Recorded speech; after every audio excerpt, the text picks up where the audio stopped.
ज्या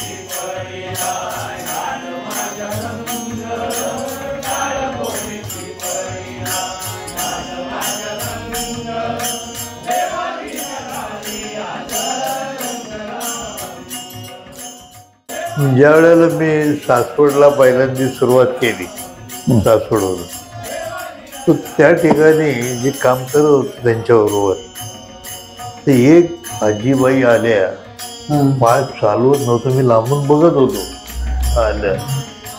तर मी म्हणलं, अहो म्हणलं तुम्ही कसं काय पंढरपूरला जाणार आत्ताच येऊ? नाही रे बाबा, म्हणजे रस्त्यात मेले तरी झाले पण जाणार, पण मला पंढरपूरला जायचं.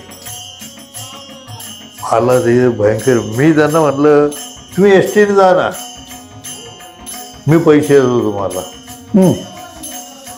नको नको बाबा म्हणून ते जायला लागले. अरे म्हणलं थांबा, त्यांना ते असलं बोलायलाही आवडत नाही. मग मी ते पेन किलरचे मलमाचे ते घेतले आणि ते त्यांना दिले. म्हणलं हे लावलं. तुम्हाला सांगतो, वाखरीला ज्या वेळेला गेलो त्यावेळेला ती आजी मला तिथे म्हणून कसली चिकाटी, मग कुठे लबाडी नाही की बाबा गाडीतनं बसून आली वगैरे, असं काही नाही. तिने चाल बंदच ठेवली नव्हती. हळू हळू हळू पोचले, वारीनं पोचले. तर ते जे मी बघितलं त्याचाही माझ्या ह्याच्यावर थोडा परिणाम, चांगला परिणाम. नमस्कार. नमस्कार. अनोळखी मुलखा वेगळी माणसं या सदरामध्ये मी उदय साठे, मी प्रमोद पाटील, तुम्हा सर्व प्रेक्षकांचं स्वागत करतो. प्रमोद, जून महिना सुरू झाला, अर्थात वारीचे वेध लागले. वारीचे वेध लागल्यानंतर सगळीकडे माऊली माऊली माऊली आणि सगळे वारकरी सगळीकडे, म्हणजे त्यांची एक धावपळ सुरू होते, लगबग सुरू होते. आणि मग ते वारकरी 200-250 किलोमीटर इथनं पंढरपूरपर्यंत जातात आणि विठ्ठलाच्या पायी लागतात. आपल्यासारख्या सर्वसामान्य प्रेक्षकांना किंवा लोकांनाही असं वाटत असतं आपण जावं जावं जावं, पण नाही जमत कधी कधी. पण काहींना असं वाटतं की आपण काहीतरी मदत करावी, बऱ्याच वेळाला मदत करावी असं वाटतं, पण ती होत सुद्धा नाही. पण आज माझ्या संपर्कात असे 2 जण आलेले आहेत, किंवा एक त्यांचा ट्रस्ट आहे, वैष्णव चॅरिटेबल ट्रस्ट. त्या ट्रस्टच्या माध्यमातून सेवा जी वारकऱ्यांची केली जाते त्याच्याबद्दल आज आपण माहिती घेणार आहोत. बरोबर. तर आज इथं आलेले आहेत आपले सर, मला वाटतं तुम्हीच तुमची ओळख करून द्या ना. मी श्रीराम नलावडे. श्रीराम नलावडे. आपण प्रकाश सातव. प्रकाश सातव. मला वाटतं तुम्ही 2 जण एका कंपनीमध्ये काम करत होता. हो, एस्केप मध्ये काम करत होता. आणि हे 2 जण एस्केप मध्ये काम करत असताना त्यापैकी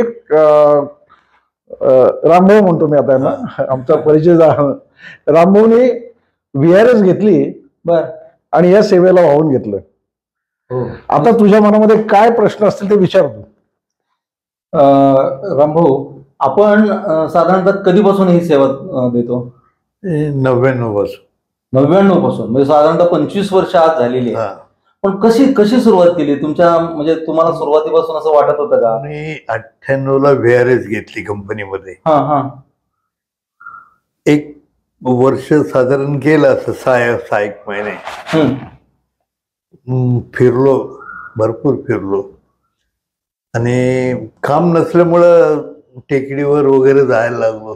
सकाळी बराचसा ग्रुप जमला, ट्रेक करायला लागलो. आणि अशा ह्याच्यामध्ये 99ला एक ट्रेक करून आलो होतो. आणि आमचे एक नातेवाईक म्हणा, स्नेह म्हणा, ते कासुर्डे म्हणून. काय नाव म्हटलं? विजय कासुर्डे. विजय कासुर्डे. मला वाटतं वैष्णव चॅरिटेबल ट्रस्टचे ते अध्यक्ष आहेत ना? हो हो, बरोबर. तर ते एकदा लग्नात भेटले आणि म्हणले तुम्ही VRS घेतलेली आहे, मोकळा वेळ आहे तुम्हाला, तुम्ही आम्ही पंढरपूरच्या वारीमध्ये सेवा द्यायला जातो अशी हा हा वैद्यकीय सेवा आमच्या मार्फत चालते. तुम्ही 1-2-3 दिवस या आम्हाला मदत करायला. बर तर ठीक आहे म्हणलं. कारण याच्या पूर्वी मी साधारण 67 सालापासून वेगवेगळ्या ऍक्टिव्हिटीज मध्ये पुण्यामध्ये काम करत होतो. अच्छा. म्हणजे विद्यार्थी संघटना असतील, हम्म. बाकीच्याही कामगार संघटनामध्ये तर मी अनेक वर्ष काम केलं, 20-25 वर्ष. पण 85 नंतर ते क्षेत्र जरा कमी झालं. त्यामुळं वेळ मोकळा मिळायला लागला. या भागामध्ये ज्या वेळेला मी कामाला आलो त्यावेळेला ह्या भागामध्ये बरेचसे प्रश्न होते भाडेकरूंचे वगैरे. ते इथं भाडेकरू पंचायतीमध्ये सुद्धा कामं केलेली आम्ही या भागामध्ये. त्यामुळं आम्हाला म्हणजे या सार्वजनिक कामाचा अनुभव असल्यामुळं ते आमच्या कासवड्यांनी सांगितलं की तुम्ही या म्हणून, आणि तिथून सुरुवात झाली. आणि तिथून आमची मग साधारणतः काय सेवेचं स्वरूप काय असतं? ही वैद्यकीय सेवा आपण कशी देतो आणि कुठं देतो? वैद्यकीय सेवेमध्ये काय कार्यकर्ते लागतात, डॉक्टर्स लागतात, आणि बाकीची साधनं जी आहेत उपचाराची ती आपल्या बरोबर लागतात. गाडी असतात, ॲम्ब्युलन्स वगैरे, या गोष्टींची गरज असते. रामभाऊ, थोडस इंटरप्ट करतो तुम्हाला. चालेल. तुम्ही कासवड्यांचं मध्ये नाव घेतो, म्हणजे तुमच्या अगोदर ते या क्षेत्रात काम करत होते. हो. ते कसं काम करत होते, म्हणजे कुठं काम? त्यांचं काय झालं ते पण मी त्यानंतर मला जाणून घेतलं. ते वारीमध्ये पायी चालत होते, म्हणजे पंढरपूरची वारी करत होते. वारकरी जसं करतो तशी. तर 93 साली साधारण त्यांच्या ग्रुपमध्ये पांडुरंग महाराज घुले होते, जे गाथा मंदिरचे संस्थापक आहेत. त्यांच्या दिंडीमध्ये ते एकत्रच असायचे. तर लोक आजारी वगैरे पडायचे, पावसामुळं, ऊन वारा सगळंच सहन करावं लागायचं. त्यावेळेस सगळंच सहन करावं लागायचं. त्यामुळे आजारी पडायचे. दवाखाने फार कमी होते त्या काळात. म्हणजे सार्वजनिक संस्था ज्या दवाखाने आणतात आता, त्या काळात एवढं होतं. शासकीय काही गाड्या असायच्या, आणि 16 तर फार मोठा असतो तो. ज्ञानेश्वर माऊलींचा 16 तर फारच मोठा असतो. लाखो. तर त्यामुळं त्यांना त्यांच्या दिंडीपर्यंत किंवा त्या लोकांपर्यंत औषध मिळेल असं नव्हतं. मग त्यांनी एकत्र येऊन ती हे कल्पना मांडली की आपण जर औषधं बरोबर ठेवली तर आपल्या दिंडीपुरतं काम चांगलं करता येईल. माऊलींच्या ते शेंडगे दिंडी क्रमांक 3 मधनं चालायची. तर त्या पद्धतीने त्यांनी मुंबईला सुरुवात केली, औषधं जमा करायला सुरुवात केली. लोकांकडे राहिलेली वगैरे अशी, काही डॉक्टरांनी दिलेली, काही MRI सॅम्पल्स दिलेले वगैरे असे करून त्यांनी. आणि मुंबईला मोहिते म्हणून एक डॉक्टर होते, ते त्यांना अटॅच झाले, आणि त्यांनी त्यांना सुरुवातीला मदत केली त्या ह्याच्यामध्ये काम करायला. आणि त्या पद्धतीने त्यांनी एकत्र आले. हनुमंत मांगडे म्हणून होते, सुरेश मानकुमरे म्हणून होते. सुरुवातीची ही जी मंडळी होती, मला वाटतं फूड अँड ड्रग्ज मध्ये काम करणारे पण लोक होते का काय? तर त्यांनी तो शोध आहे ना, ज्या वेळेला हे वारीला दवाखाना सुरू केला आणि औषधं स्वतःहून जमवत होते, त्यावेळेला फार औषध त्या संख्येच्या मानाने फार कमी जमत होती. आणि ते 1-2 टप्प्यातच दवाखाना बंद करावा लागला. तर त्यावेळेला त्यांच्या लक्षात आलं की हे आपण चांगल्या पद्धतीने करायला पाहिजे. म्हणून त्यांनी जरा शोध घ्यायला सुरुवात केली. आता यांचं सामाजिक काम असल्यामुळं ह्यांच्याही ओळखी खूप होत्या कासुड्यांच्या. आणि मांगडे सुद्धा सामाजिक कामामध्ये होता, त्यामुळे त्याच्याही ओळखी खूप होत्या. तर त्यांनी असे शोधायला, तर त्यांना मोहिते म्हणून एक फूड अँड ड्रगचे असिस्टंट कमिशनर, त्यांचा संपर्क आला. आणि त्यांनी संस्थेला मदत करायला सुरुवात केली. अरे वा. हा. नंतर ते संस्थेचे विश्वस्त म्हणून सुरू झाले, पण त्यांनी चांगली कामं केली त्यावेळेला. आणि एफडीए कडनं ज्या वेळेला मदत सुरू झाली, एफडीएच्या ह्या लोकांनी जी काय आम्हाला मदत केली आणि अजूनही करतात. त्यानंतर मोहिते साहेबांनी कदम म्हणून त्यांना आणलं. नंतर मधुकर पोरे म्हणून असिस्टंट कमिशनर होते, त्यांना संस्थेमध्ये आणलं. त्यामुळे संस्थेची ताकद, ती औषधांची ताकद वाढली. आणि औषधांची ताकद संस्था त्याच्यावरच तर चालते. मुंबईला अनेक डॉक्टर अटॅच झाले. वारीला ते कुणी 2 दिवस देतो, 3 दिवस देतो, अपडाऊन करायचे. मुंबई ते एक बॅच गेले की एक बॅच. कारण आळंदी रूटला जवळजवळ आमचे 70-80 लोक काम करतात.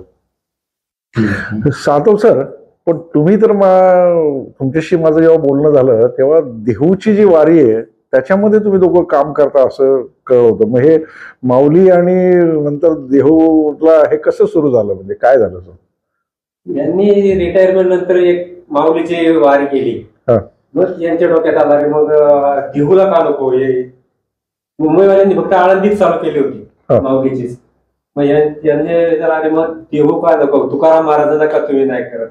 यांनी तिथं त्यांच्या ट्रस्टींना सांगितलं बाबा मी इकडून चालू करतो.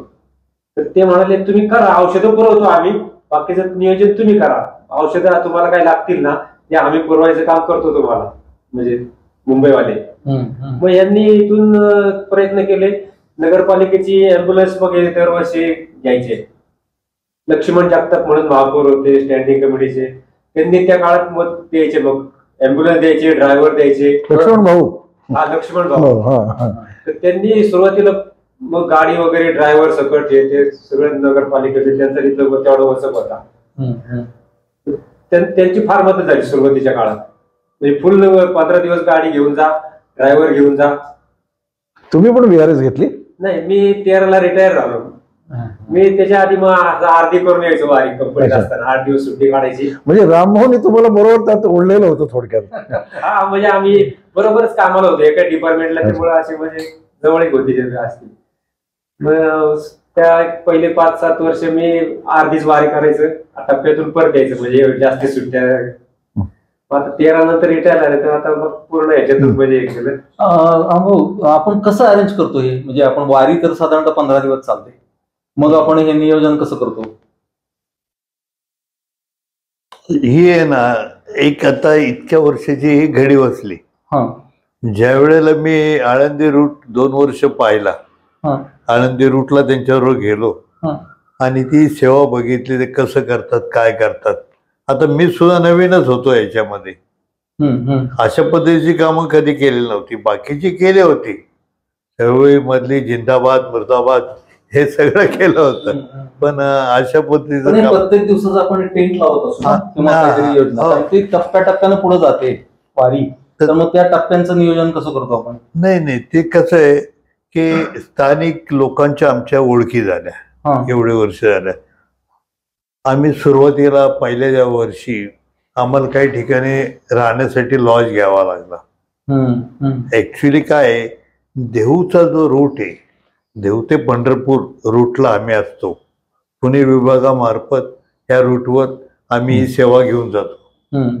तर ह्या रूटला ग्रामीण भागातून आहे, लॉज वगैरे असे जास्त तुम्हाला भेटणार नाही. पण आम्हाला काही ठिकाणी त्यावेळेला घ्यावे लागले पहिल्या वर्षी. नंतर बघितलं, त्यानंतर आमच्या ओळखी झाल्या. मग तुम्ही तिकडं कशाला राहायला होता, लोकच येऊन म्हणायला लागली आमच्या घरी. त्यांनाही पहिल्यांदा सेवा मिळाली की ह्या इथं राहा, तिथं राहा. म्हणजे अशी आम्हाला जागाची सार्वजनिक जागा उपलब्धता झाली. हा, बऱ्याच ठिकाणी. जगद्गुरु तुकाराम महाराज आणि माऊलीची ही एक सत्ता आहे, एक म्हणजे तुम्हाला त्या लोकांनी लगेच तुम्हाला हे सेवा देण्यासाठी बोलवलं.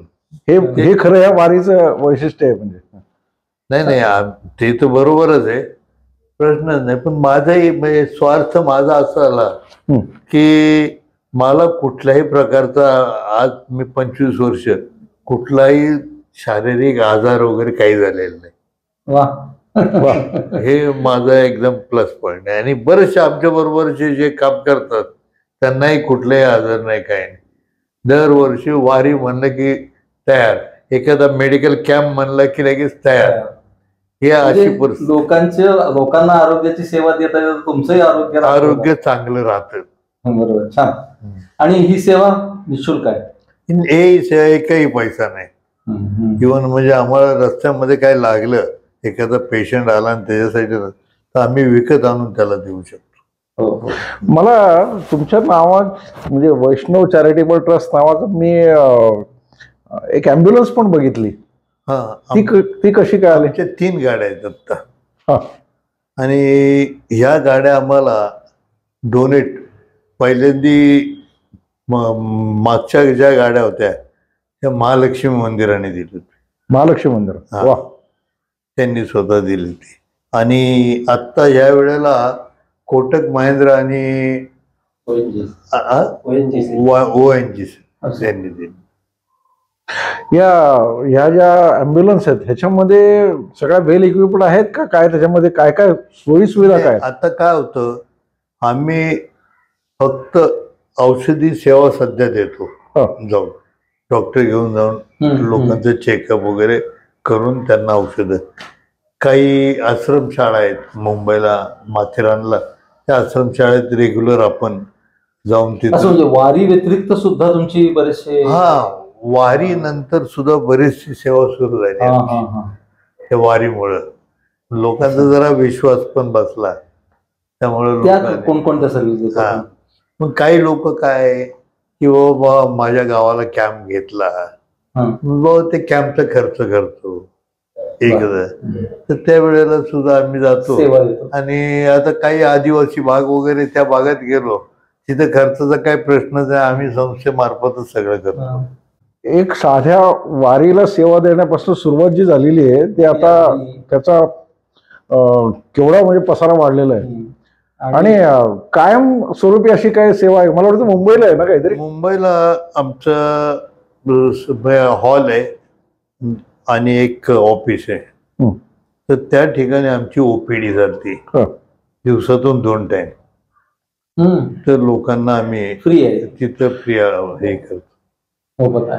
आता ह्या गाडी बरोबर डॉक्टर, नर्सेस असे काय असतात? डॉक्टर तर पाहिजेच पहिले, डॉक्टर शिवाय कशी काय सेवा देणार? आणि मग डॉक्टर नर्सेस जे येतात त्या पण असे सेवाभावी असतात?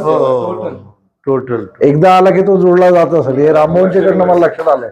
रामभाऊ त्याला मॅग्नेट सारखा आकर्षण घेत असते. म्हणजे वारी जाताना पण आहे ना, की एखादा माणूस हिरून ठेवतात, अरे हा आपल्याला उपयोगी आहे.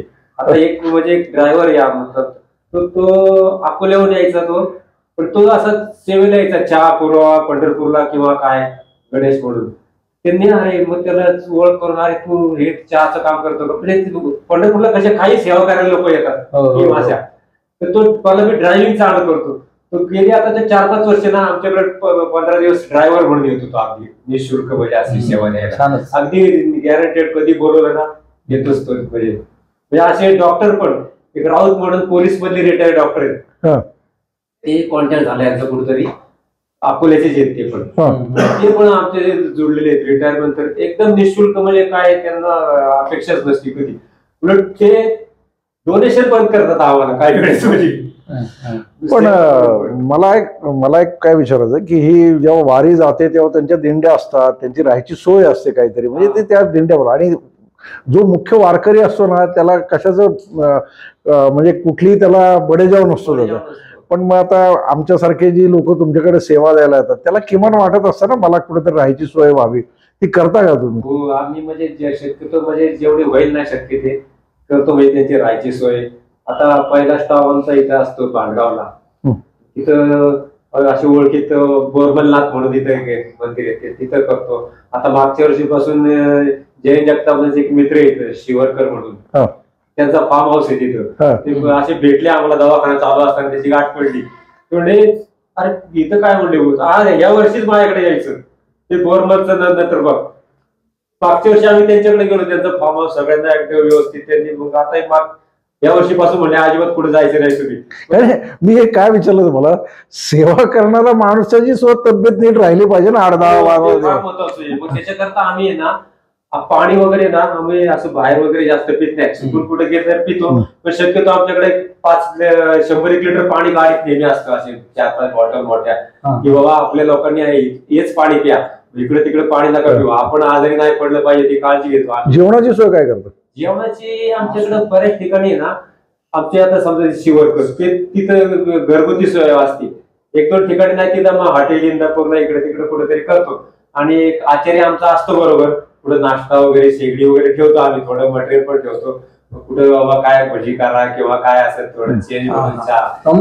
मी काय म्हणतोय की असे कधी प्रसंग आलाय का की आपण एखादा वारकरी आहे आणि त्याला तुमच्या ज्या सेवा आहेत त्या व्यतिरिक्त जास्त सेवेची गरज भासली किंवा अत्यावस्थ झाला, तर त्याला आपण काही सेवा देतो का?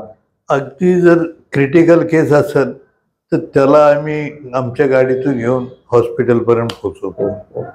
कारण त्यावेळेला वारीच्या वेळेला साधारण सर्व हॉस्पिटल सरकारी असो कुठली असो थोडे अटेन्शन मध्येच असतात. कारण 8-10 लाखाचा हा सगळा हे असतो, सोहळा असतो. हा, त्यामुळे त्यांना ते राहावंच लागतं. आणि अलीकडेच जरा गव्हर्नमेंटचं जास्त लक्ष आहे ह्याच्याकडे, या गोष्टीकडे लक्ष दिलं. साधारणतः किती पेशंट आपण वारीमध्ये एका दिवसाला करत असतो? आमच्या इथं साधारण आळंदी रूटला 1,500-1 हजार लोक होतात दिवसाला. म्हणजे तुम्ही सकाळी जे कामाला सुरुवात करता ती कंटिन्यू? हो. तुम्ही पण चालत जाता परत? नाही, आमच्या व्हॅन असतात. कारण हे औषधं वगैरे कॅरी करायची म्हणजे चालत जाऊन उपयोग नाही. आणि ते वारकरी निघणार त्याच्या पुढे जाऊन आम्ही साधारण मध्यवर्ती ठिकाणी आम्ही टेंट वगैरे बांधून. अच्छा, म्हणजे पुढचा जो टप्पा आहे त्याच्या अलीकडे थोडंसं तुम्ही थांबता.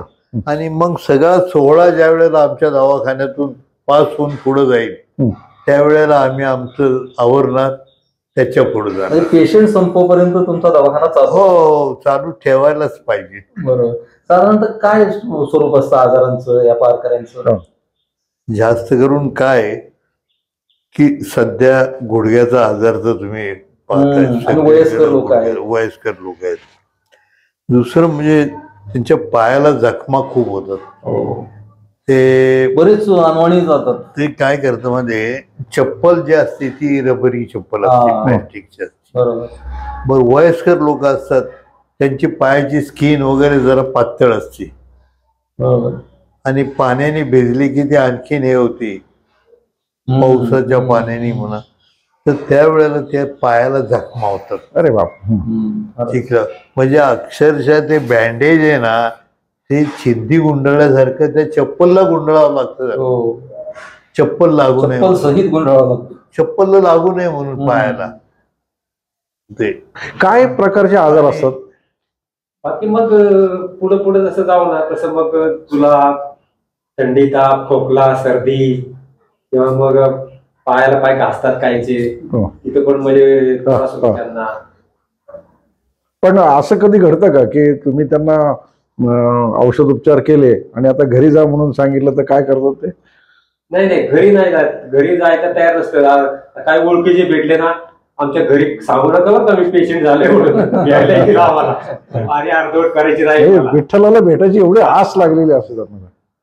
आपण बीपी वगैरे चेक करतो? बीपी चेक करतो ना, ज्याच्या आवश्यकतेला बीपी इन्स्ट्रुमेंट असतं ना. बीपी असते, शुगर, बीपी डिजिटल असते, मॅन्युअल असते, बॉलवालं पण असते. प्रथमोपचार करता यायला लागले तुम्हाला का शिकून घेतलं तुम्ही ते? शिकून म्हणजे बँडेज वगैरे करणं किंवा बीपी चेक ते डिजिटल असते ना, तेवढं तो पर्यंत करतो. आता आमच्याकडं काही झालेत तयार, म्हणजे तसे इंजेक्शन द्यायला पण डॉक्टर. इंजेक्शन म्हणजे सलाईन इंजेक्शन असं पण सलाईन पण लावतात? लावतात ना, लावावं लागतं. असे ट्रकला गाड्यांना लावून सलाईन पण लावावं लागतं. काय म्हणतो? पुढे म्हणजे जसं पाणी बदल, खाणं बदल किंवा आहे ना जे वारी दिंडी व्यतिरिक्त जे लोक असतात ना त्यांना जास्त त्रास होतो याच्यात. म्हणजे त्यांचं खाणं राहणं व्यवस्थित नसतं. बरोबर, दिंडीचं एक स्वतःच एक वेगळं व्यवस्थापन आहे. जेवणाची राहायची त्यांचे काय प्रॉब्लेम नसतो. ते सहसा बाहेर पडत नाही दिंडीतून. तो बाकीचा समाज जो असतो ना इंडिव्हिज्युअल आलेला तो भरपूर असतो तो पण त्यांना कुठे हे खा ते खा किंवा मग पाणी बदल हे बदल राहायची सोय नाही कुठेतरी उघड्यावर झोपणार त्याच्यात त्यांना ते लोक जास्ती त्यांना त्रास होतो. दिंडी ज्या वेळेला एखाद्या ठिकाणी थांबते आणि तुम्ही परत तिथून पुढे जायचं असतं तुम्हाला, तर त्या लोकांमध्ये तुम्ही जेव्हा मिक्स होता तेव्हा काय वाटतं तुम्हाला, किंवा काय म्हणजे आता तुम्ही सेवा करत नाही पण त्या एखाद्या दिंडीमध्ये तुम्ही गेलात, थांबलात, तिथं जेवण चाललेलं असेल, काय असेल, काय अनुभव आहे तुमचा? नाही दिंडीत म्हणजे बरेच लोक ओळखायला लागलेत आम्हाला पण ना, म्हणजे तर आम्हाला एवढा आग्रह नाही आमच्या दिंडीतच जेवायला या. जर आम्ही नाही गेलो ना तर अगदी काही काही ठिकाणी आमच्या म्हणजे आणून देतात या बादल्या तुम्ही तुम्हाला सगळं गुलाबजाम असो काय असेल ना, पण नाहीतर त्यांना वेळ अरे आम्ही एवढं बोलवतो तुम्ही येत नाही. अशी 2-4 जेवण आमच्या दिंडीतच होतात, म्हणजे अगदी कॉन्टॅक्ट मध्ये असतात जवळचे आमच्या दिंडीत यायचं. आणि पूर्वी काय व्हायचं, हे मोबाईल व्हॅन पण फिरवायचे हे लोक, म्हणजे कुठे दिंडी मुक्काम थांबले ना की आपली व्हॅन घ्यायची आणि त्या दिंडीत पुढे मुक्काम आहे तिथं जाऊन पण सेवा म्हणजे त्यांना मुक्कामी सगळे येऊ शकत नाहीत ना दवाखान्यात आपल्या, मग ते मुक्कामाच्या ठिकाणी पण तिथे त्यांना जाऊन सेवा द्यायची काय असं पण करतात. म्हणजे आपले पण आहेत हा. हे जसं देवस्थान आहे तसं अजून कुठं तुम्ही देता सेवा? ह्या आमच्या महाराष्ट्रामध्ये बरं पुसेगाव म्हणून आहे, बरं, पुसेगावला यात्रा असती, रथयात्रा त्या ठिकाणी असती. गगनगडावर दत्त जयंतीला आमची सेवा असते. परत आता काल परवा टीव्हीवर नाव होतं ते कुठलं ते मुंबईचं हे अतिरेकी सापडलं काय, लालबाग? नाही ते लालबागला पण असते ना, लालबागला असते ना, लालबागला 10 दिवस असते सेवा गणपतीमध्ये. आणि तुम्हाला वाटेल की त्या गणपतीमध्ये तिथं राहून काय करणार, तिथं दवाखाना तर असतोच, पण चेंगरा चेंगरीमध्ये गोलमरून पडलेली लोक ॲम्ब्युलन्सने दवाखान्यापर्यंत न्यावे लागतात. गर्दीमध्ये आहे ना अशी काही पेशंट तयार होतात त्यांना न्यावं लागतं. मुंबईच्या महालक्ष्मी मंदिरामध्ये नवरात्रीला 9 दिवस. हे नॉर्मल जे सर्दी ताप खोकला ह्या गोष्टी नॉर्मल झाल्या सगळ्या. असं काही एखादा अत्यवस्थ पेशंट आलाय आणि आता काय करायचं बाबा, अशी काय एखादी घटना इमर्जन्सी पण असते ना म्हणजे सेवा म्हणजे नाही, पण ह्या काही अशी आठवते का तुम्हाला, अशी एखादी घटना घडली बाबा अशी ना, आता काय करायचं, काय केलं तुम्ही त्यावेळेला? नाही म्हणजे आता आमचे ते बांगी म्हणत होते ना, ते रस्त्यात जरी एखादा पेशंट पडलाय किंवा काय गाडी थांबा गाडी लगेच बॅग घेऊन येणार, त्याला सेवा देणार, काही इमर्जन्सी औषधं असतात त्याची ना, अगदी म्हणजे असं नाही अरे पडलाय आता आपण निघालोय असं नाही करणार, सेवा देणारच त्याला. मध्ये काहीतरी ऍक्सिडेंट पण झाला होता काहीतरी, आणि ते पण पेशंट अत्यवस्थ होते, ते तुमच्यापर्यंत आले, असंही काहीतरी घडलं होतं. ते जवळजवळ आम्ही ते खडी मशीनच्या अलीकडे तो ऍक्सिडेंट झाला होता आणि आम्ही खडी मशीनला होतो. ते पेशंट एका गाडीत घालून आमच्या तिथं शोधत आले. त्यांना माहिती पडतं ना, आम्ही रात्री कुठं हे आता वारकऱ्यांना माहिती झालेलं आहे काय आहे दवाखान्याचे आता कुठं असतात, त्या ठिकाणी आले. त्यावेळेला मग आमच्या गाडीत घालून आम्हाला पंढरपूरला घेऊन जावं लागलं त्यांना, पंढरपूरला तिथं हॉस्पिटलच्या ताब्यात. म्हणजे तुमच्या दोघांचं कार्य म्हणजे नुसती ही दिंडी भक्तीची नाही, सहकार्याची आहे, प्रेमाची आहे. नाही ते आता त्यात आपल्याला जे समाधान मिळतं.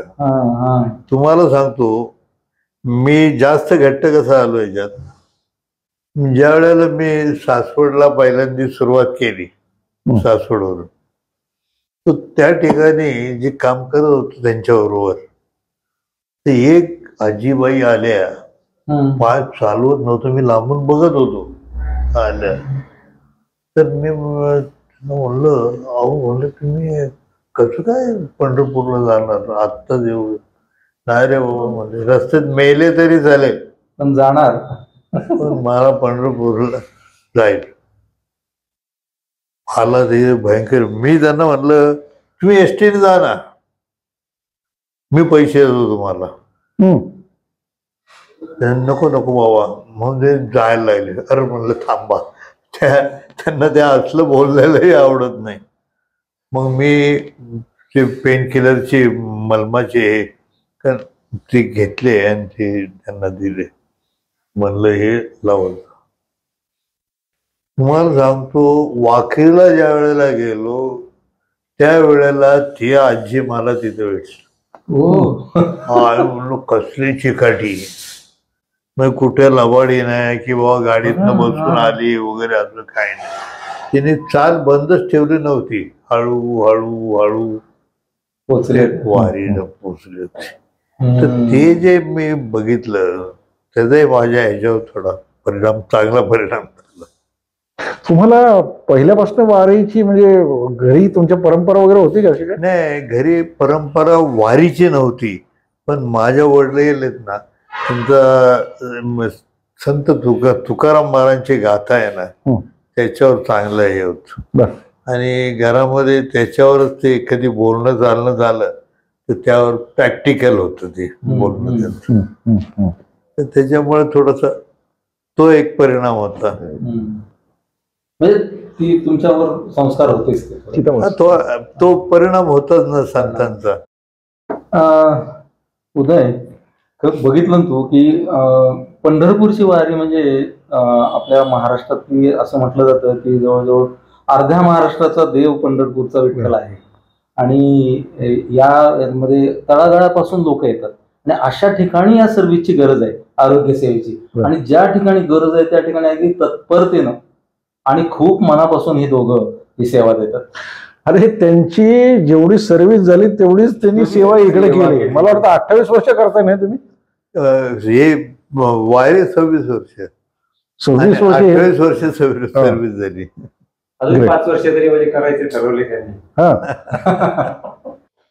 वारीमध्ये आहे ना, ज्या वेळेला आम्ही सुरुवात केली त्यावेळेला आमची बी ओढ होती की बघायचं काय काय चालतं बाहेर. पण तर इंदापूरला आम्ही फिरत होतो. मग वारकरी कुठं राहतो, कसा राहतो, काय राहतो, ही आमची सुद्धा उत्सुकता होती ना. म्हणून आम्ही तर एका त्या चौकामध्ये, इंदापूरचा एक चौक येतो, तर त्या ठिकाणी पोलीस स्टेशनच्या तिथं पुढं आल्यावर एक चौक आहे. त्या ठिकाणी मुलं उभी होती लहान लहान. हो चला जेवायला, चला जेवायला. आम्हाला जरा कौतुक वाटलं, आता आम्हाला काय जेवायचं, पण म्हणजे हे काय आहे, त्याला जेवायला म्हणून कुठं हे करतात. पण मुलं आतमध्ये पाठवत होती. आम्ही गेलो, चला म्हणलं. मग ते स्लॅबची एक माडी होती ना, वर गेलो. वारकरी जेवायला बसले होते पत्रावळे. आम्हाला बघितलं ते जे जेवण ज्यांचं होतं त्या म्हणलं अरे या या या या. त्यांना जरा हे कौतुक वाटलं की दवाखान्याची लोक आपल्याकडे जेवायला आली. अरे म्हणले तुम्हाला ताटात आम्ही जेवण देऊ. मला आहो तसं काही नाही, तसं काही नाही. नाही तुम्ही येत जा ना इथे जेवायला. मी बघा म्हणले 2 दिवस इथं पालखी असती, दोन्ही दिवस मी लोकांना जेवायला घालते. जरा उत्सुकते बोलून ती काय काय बोलते ते ऐकायला लागलो. आम्ही तिखट काय करा, आम्ही तिखट खातो, पण तुम्ही जर जेवणार असेल ना तर आम्ही तिखट काय करणार नाही तुमच्यासाठी, बरं का, हे करू, पण तुम्ही इथे जेवायला जा. बर म्हणलं. तर म्हणले मी काय माझ्या पदरचं देत नाही, असं बोललं. जरा मला हे झालं. म्हणलं अरे पदरचं देत नाही, हे तर जेवायला तर देते पदर. म्हणले हे बघितलं का, ते स्लॅबवर ते सगळं मोकळी जागा दिसत होती. या बाजूला दुकान, ही सगळी दुकान माझी आहेत, भाड्याने दिलेली. आणि ही शेती माझी आहे. आता हे 2 दिवस वारकरी असतात ना इथं, 2 दिवस ते वावरात असतात. आणि एकदा पालखी निघून गेली, मी नांगरून घेते आणि मका लावते. टार टार टार टार वाढतो मका. आणि त्या मक्याचे पैसे येतात त्याच त्यांना जेवायला घालते. म्हणजे एखाद्या म्हणजे नको असलेल्या गोष्टीचा पण चांगला उपयोग कसा केला जातो आणि त्याचा उदाहरण ते वारकरी वस्तू म्हणजे जमीन चांगली होती. बरोबर बरोबर. असे काय काय किस्से असे घडत असतात. तुम्ही आता म्हटलात त्याप्रमाणे म्हणजे हा अनुभव यायचा, ती पुढची जी गावं आहेत त्या गावातल्या लोकांना वारी नको नको वाटायची, कारण की एवढा मोठा मॉब जातो आणि त्याला शेवटी शरीर धर्म आहे, त्याला ते सगळं करावं लागतं. पण आज काही संस्था आहेत, सरकारी मदत आहे, ह्या गोष्टीचा त्यांनी विचार केलेला आहे. आणि आता मला वाटतं वारी सुकर होती, ही लोक जी बाहेरगावी जात होती ही थांबायला लागली तिथे. तुम्हाला सांगतो, त्यावेळेला आश्रमशाळेमध्ये आम्ही राहायला गेलो वाखरीच्या. तर तिथल्या शिक्षकांनी सांगितलं, गेल्या वर्षी शाळेमधली भरपूर मुलं आजारी पडली. शाळेला त्यावेळेला 25 वर्ष 1 लाख रुपये खर्च आला. तर पालकांना पैसे द्यावे लागतात ना, घ्यायला पण पोराला घेऊन जायला असं. तर ते सांगितलं, आणि ते कशामुळं हे जे सांगितलं. पण आता जे आहे ना, ते हायजेनिक सगळीकडं ते चांगल्या पद्धतीने देते. मला वाटतं RSSनी पण याच्यात भाग घेऊन आता काम सुरू केलं. देवेंद्र फडणवीस वगैरे यांनी जास्त पुढाकार रोड सुद्धा चांगले. आणि इथले ते शिवाजी मोरे ते संघाचेच आहेत, ते पंढरपूरच्या मंदिरावर पण आहेत, म्हणजे आहे कमिटीमध्ये. तर त्यांनी जास्त पुढाकार घेतला. निर्मल वारी म्हणून त्यांनी निर्मल वारी, मला नाव आठवत नव्हतं, निर्मल वारी म्हणून सुरू केलं. फार बरोबर. तुम्ही म्हणताय तसं लोक आहे ना गाव सोडून जायचे, चालायचं. आता काय एवढा मोठा मॉब जर असेल तर त्याला, आणि ही आपण त्या वारकऱ्यांना अडवण्यापेक्षा काहीतरी त्यांच्यासाठी सुविधा, जशी तुम्ही सुविधा देता आता, तशी हळूहळू याच्यात फरक पडेल. अजून एक होतं की सरकारकडनं तुम्ही सांगितलं, पण समाजाकडून काय तुमच्या अपेक्षा आहे या संदर्भात? त्यांनी काय मदत करावी? समाज आम्हाला तर आम्हाला मदत करतोच बरं का. या पद्धतीची जेवढी त्यांना शक्य आहे तेवढी आम्ही जिथपर्यंत पोहोचतो ती लोक आम्हाला मदत करतात. हा, शासकीय मदत काय आम्ही आतापर्यंत काय डायरेक्ट मिळालंही डायरेक्ट सोयी करतात. डायरेक्ट मदत येत नसेल, नाही आमच्या संस्थेकरता काही हे नाही. त्यांचा जो ट्रस्ट आहे त्या ट्रस्टचं जे काय जमा खर्च असेल काय असेल तो व्यवस्थित दरवर्षी ऑडिट केला जातो. त्याची पारदर्शक सगळा व्यवहार आहे आणि त्याला मला वाटतं ATCC खाली सवलत पण लोकवर्गणीतून चालतं. त्याच्यामुळे काय होतं, हे बरेच लोक म्हणजे देणारे जे हात हजार म्हणतो आपण, तसं तुम्ही त्यांना अप्रोच झाला की ते देत असतील आणि हे कार्य पुढे चालू राहत असेल. CSR काय म्हणतात ना, CSR ड्रग लायसन आहे, म्हणजे स्टॉक करायचं औषध, त्यामुळे त्याचा पण फायदा होतो. छोटे मेडिकल होलसेलवाले त्याच्या खाली औषध देतात आम्हाला. नाही असंही होत असेल ना की बऱ्याच जणांना द्यायचंय पण आम्ही तिथपर्यंत पोहोचलोही नसेल, असंही होऊ शकतं. आपल्या ह्या पॉडकास्टच्या माध्यमातून आज आपण बऱ्याच लोकांपर्यंत जाणार आहोत. तर तुमचा वैष्णव चॅरिटेबल ट्रस्ट आहे, त्याचे पण मी काही म्हणजे फोटोज मी मुद्दाम टाकीन याच्यामध्ये, की त्यांना त्या अनुषंगाने तुम्हाला काही मदत करायची असेल तर ते करू शकतील. आमचा उद्देश हाच आहे की जास्तीत जास्त लोकांना पर्यंत हा तुमचा प्रवास जावा आणि त्यांनी काहीतरी प्रेरणा घ्यावी. कारण आज काही झालं तरी आज 75 वर्ष झाल्यानंतर सुद्धा हे काम करतात. आज रोजी कोणीतरी तरुण मंडळींनी पण ह्यामध्ये भाग घेणं गरजेचं आहे. बरोबर. आता आमचा प्रयत्न आहे की हळूहळू आम्ही आता तरुणांना वाव देतो. हे चालू राहिलं पाहिजे. सध्या आमच्यापेक्षा जे तरुण आहेत त्यांना देतोय, त्यांना सांगणार तुमच्यापेक्षा जे तरुण असतील त्यांना द्या. आता तुम्हाला माहिती जगताप येत, मग ते चालू आहे आमचं, म्हणजे शोध बी चालू आहे तो घ्यायचा, पण नक्की यश येईल त्याला. धन्यवाद.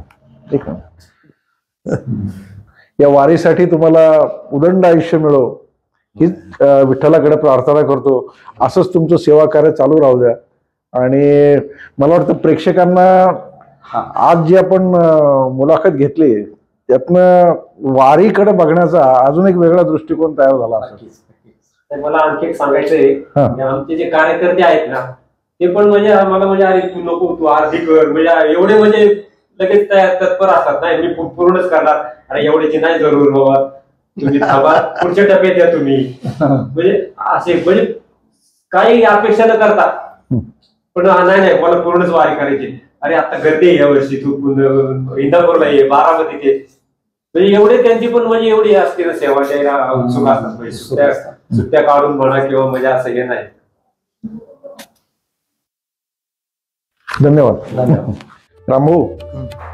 आज तुम्ही आमच्या पॉडकास्टमध्ये येऊन आम्हाला जी काही मुलाखत दिली आणि त्यातनं नक्कीच प्रेरणा मिळणार आहे. आमच्या ह्या पॉडकास्टतर्फे एक छोटीशी भेट तुम्हाला दोघांना आम्ही देतोय की ज्याचा तुम्हाला तुमच्या वारीसाठीही उपयोग होईल. धन्यवाद.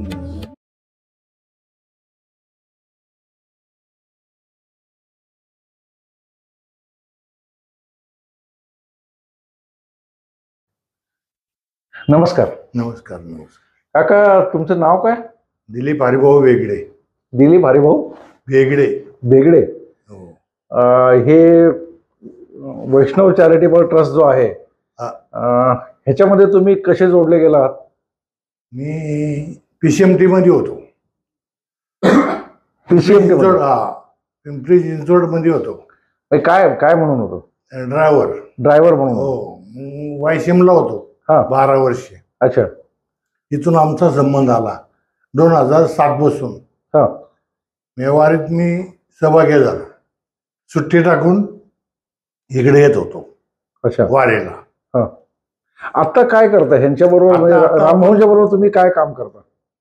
आता ड्रायव्हिंग करतो. ड्रायव्हिंग करता? अरे वा. म्हणजे तुम्ही जे अगोदर करत होता त्याचीच तुम्ही मदत करता? ड्रायव्हिंग. म्हणजे ती जी अँब्युलन्स आहे त्याच्यावर ड्रायव्हर म्हणून काम करता? हो हो. तुम्हाला एखादा आलेला अनुभव? आपल्याला तसं काही तसा अनुभव कुठलाच आलेला नाही. त्याची कृपा आहे भगवानाची. अच्छा. कुठला अनुभव आला नाही. हे थोडंफार किरकोळ असतंच, ते चालतंच. मग गाडी तुम्ही ड्रायव्हिंग करता, तिथं थांबवता, मग परत तुम्ही यांना मदत करता का काय? हो. म्हणजे नुसतं ड्रायव्हिंगचं काम नाही करत? नाही, मदत करतो. अच्छा. सगळे लाईन लावायची, सामान खाली घ्यायचं, परत भरायचं, सगळं काम A to Z काम. अच्छा. आज निश्चित ड्रायव्हिंग करायचं असं नाही, सगळं A to Z काम करायचं. छान छान. म्हणायचं नाही काय की मी ड्रायव्हर आहे मी काय करणार नाही, असं नाही, संपूर्ण काम करायचं. माऊली, धन्यवाद. तुम्ही आज आलात आणि तुमचे काही 4 शब्द सांगितलेत. खूपच छान. म्हणजे आपलं वय काय? आता 68 लागलं 1 तारखेपासून. अच्छा. 67 झालं पूर्ण. किती वर्ष ही सेवा चालू आहे? 2007 पासून मी यांचे आपल्याकडे वैष्णववाल्याकडे. 2006 पासून? 7 पासून. अरे वा, छान छान. 7 पासून आहे. धन्यवाद. धन्यवाद. नमस्कार. नमस्कार. आपलं नाव मला वाटतं जयंत जगताप ना? हो, जयंत जगताप. आपण या सेवेला कसे जोडले गेलात? मी रिटायर झालो 5 वर्षापूर्वी, पण माझे जे सहकारी, माझे मित्र, जिवलग मित्र, विश्वस्त, मेडिकल वैष्णव ट्रस्टचे विश्वस्त श्री रामभाऊ नलावडे, तसेच पुणे विभागाचे प्रमुख सातो, हे माझे मित्र एस्केपमध्ये होते. अच्छा, एस्केपमध्ये तुम्ही बरोबर होतो. त्यांच्या ओळखीमुळं त्यांची जी मी प्रेरणा घेतली आणि त्यांच्यामुळे मी यात ओढला गेलो. तर गेली 3 वर्ष मी वारीमध्ये. काय करता तुम्ही काम? म्हणजे साधारण तिथं वारीमध्ये काय काम करता? वारीमध्ये सेवेकरी म्हणून काम करतो. म्हणजे डॉक्टरांच्या हाताखाली काही गोळ्या देणं, कोणाचा पाय सुजलं ते त्याला मॉलिश करणं म्हणा, किंवा डोळे आलेत कोणाला आयड्रॉप टाकणं, हे अशी कामं. परत काही फोटो काढायचेच असतात फोटो सेशनमध्ये. काही त्यांची नावं, कुठल्या गावावरनं कोण वारकरी आलेत त्यांची नोंद ठेवणं, आपले किती पेशंट दिवसभरात झालेत ह्या टेंटला, म्हणजे मुक्कामाच्या ठिकाणी, पुढच्या मुक्कामाच्या ते रेकॉर्ड माझ्याकडेही असतं. हे कोणी काम आलटून पालटून वेगवेगळी, प्रत्येकाला वेगवेगळी कामं जो तो आपल्या स्वयंप्रेरणेने करतो. किती दिवस जाता साधारण तुम्ही? 15 दिवस कंटिन्यू. वाशाडी वाडीपर्यंत, वाखारीपर्यंत आम्ही असतो. काय वाटतं 15 दिवसात तुम्हाला? 15 दिवसात म्हणजे त्या वारकऱ्यांना जी आपण मेडिकल सेवा देतो त्यांच्या चेहऱ्यावरचा जो शांत समाधानाचा जो आहे आनंद, त्यासारखा आनंद काहीच नाही आम्हाला. तो मिळतो आम्हाला की आपण त्यांना ट्रीटमेंट दिली, त्यांचं ते चेहऱ्यावरचा आनंद पाहिला त्यासारखा आनंद दुसरा कुठलाच नाही. पैशात मोजता येणार पैशात नुसतं देणार नाही. तुम्हाला म्हणजे मेडिकलचं काही नॉलेज आहे पहिल्यापासून काय? अजिबात नव्हतं. हे त्यांच्यात जेव्हा मी सामील झालो थोड्या थोड्या औषधांची नावं माझी पाठ झाली, पण तरी पण डॉक्टरांच्या आधिपत्याखाली आम्ही ते देऊ शकतो, पण स्वतः आम्हाला तो म्हणजे अधिकार नाही आहे आणि तो घेऊ पण नाही. आपण त्यांच्या हाताखाली सेवेकरी म्हणून काम करणे हे आपलं उद्दिष्ट. मला वाटतं तुम्ही रामभाऊंपेक्षा बरेच तरुण दिसताय. हो, म्हणजे ते पुढे- मला सिनियर भरपूर आहे. म्हणजे पुढे मागे या ट्रस्टची जबाबदारी तुम्ही सांभाळायला तयारच असाल. म्हणजे माझी तशी तुम्हाला शुभेच्छा मी देतो आणि असंच तुमचं कार्य चालू राहो अशी माऊलींच्या चरणी प्रार्थना करतो. धन्यवाद.